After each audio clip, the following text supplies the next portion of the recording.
तीनों आश्रम इसी गृहस्थ के आश्रित।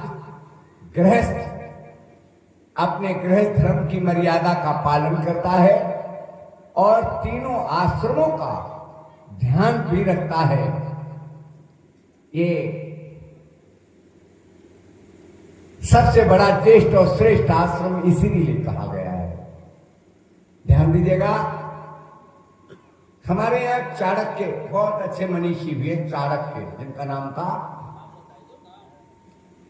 कुछ लोग जाते हैं और कहते हैं आचार्य जी हम आपके पास में आए हैं, हम लोग जानना चाहते हैं स्वर्ग कहाँ है, स्वर्ग।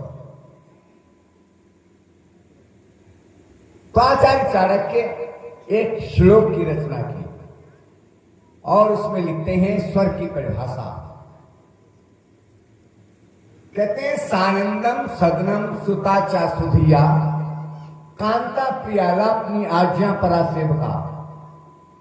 कहते हैं जो परिवार हर समय आनंदित रहता हो, जहां मांगलिक कार्य होते हो, कहते वहां स्वर्ग है।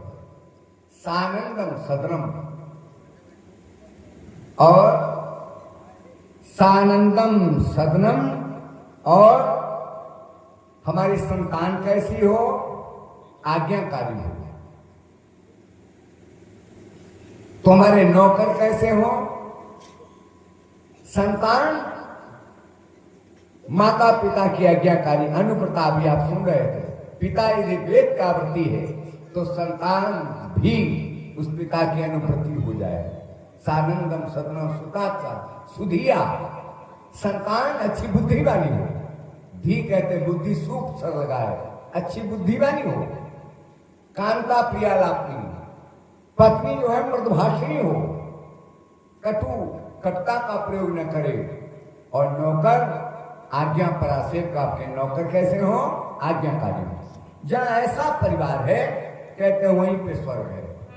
आइए अब एक एक करके आप सुनेंगे गीत के माध्यम से। आएगा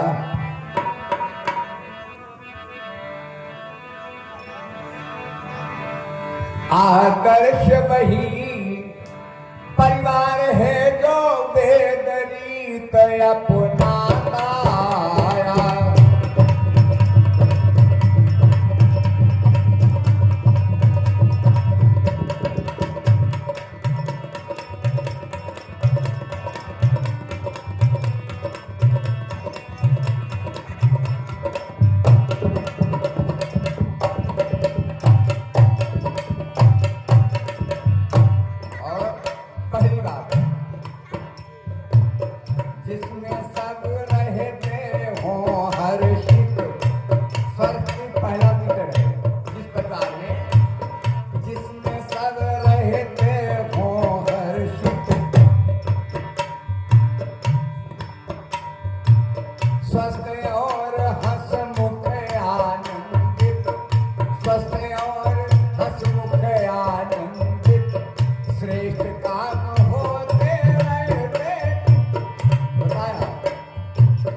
स्वस्थ और हंसमुखानंदित, श्रेष्ठ काम होते रहते नित, होता मंगलचार है, हर मानव खुशी मनाता। स्वर्ग का पहला लक्षण है ये। अच्छा, हम आपसे पूछ रहे कि जिस परिवार में शराबें आती हों, शराबें पी जाती हों, क्या वहां भी खुशियां मनाई जाएंगी? बच्चे डरे डरे बैठे रहते, पत्नी सहमी सहमी बैठी रहती, पता नहीं कब पी के राजा धमाधमी मचाने लग जाए घर में। डरावना सा माहौल रहता है। जुआरी परिवार में कभी खुशियों का माहौल नहीं हो सकता, क्योंकि पता नहीं कब गांव पे क्या हार करके आ जाए, क्या घर में उत्पात मचाने लग जाए। ध्यान दीजिएगा, स्वर्ग कभी नहीं हो सकता ऐसे परिवारों में। और आगे बात कहिए, आगे जरा कहते हैं तो हमारे बच्चे कैसे हो, सुधिया की बात है। सुख सुखदायक हो हितकारी, माता पिता का आज्ञाकारी, माता पिता का आज्ञाकारी,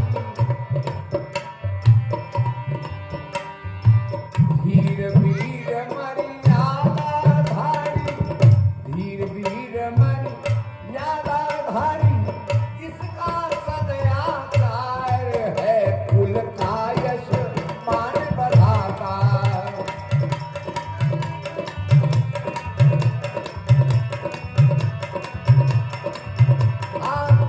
इसका सदयाचार है कुल का यश मान बढ़ाता। आदर्श बही परिवार है जो बेहतरी तरफ। दूसरी बात बताई, सुता च सुधिया, सुख सुखदायक हो हितकारी, माता पिता का आज्ञाकारी, धीर वीर मर्यादाधारी, जिसका सदाचार है कुल का यशमान, संतानधारी ऐसी हो। अच्छा, मैं आपसे पूछना चाहता हूं इस संबंध में, मर्यादा पुरुषोत्तम श्री राम क्या जीवन रहा है। अभी पिता ने नहीं कहा, उनको पता चला कि माता की ऐसी इच्छा है कि मैं 14 वर्षों के लिए बन जाऊं, साहस स्वीकार कर लिया। और यही नहीं, इनको तो सब जानते हैं कि क्यों राजा के बेटे थे, लेकिन इनसे भी और आज्ञाकारी था, माता पिता का आज्ञाकारी था, इनसे ज्यादा। आप समझ गए होंगे मैं जिधर संकेत करना चाहता हूं। जिसका नाम था श्रवण कुमार, अपने माता पिता को कांवर में बैठा करके चारों धाम की यात्रा करवाया, आज्ञाकारी। एक जगह श्रवण कुमार की हमारी कथा चल रही थी और मैं बोल रहा था, एक नौजवान खड़ा हो गया बीच में, का पंडित जी हम कहा शंका है, हमको बताओ। कहता क्या हम श्रवण कुमार बन सकते हैं? कहा हाँ बिल्कुल। श्रवण कुमार ने जो किया, माता पिता की आज्ञा का पालन, समय पे पानी पिलाना, भोजन कराना, सेवा शुश्रूषा कराना, और क्या किया, चला गया। अगले दिन फिर कथा शुरू हुई और आया बीचों बीच बैठा है, पहचान लिया मैंने।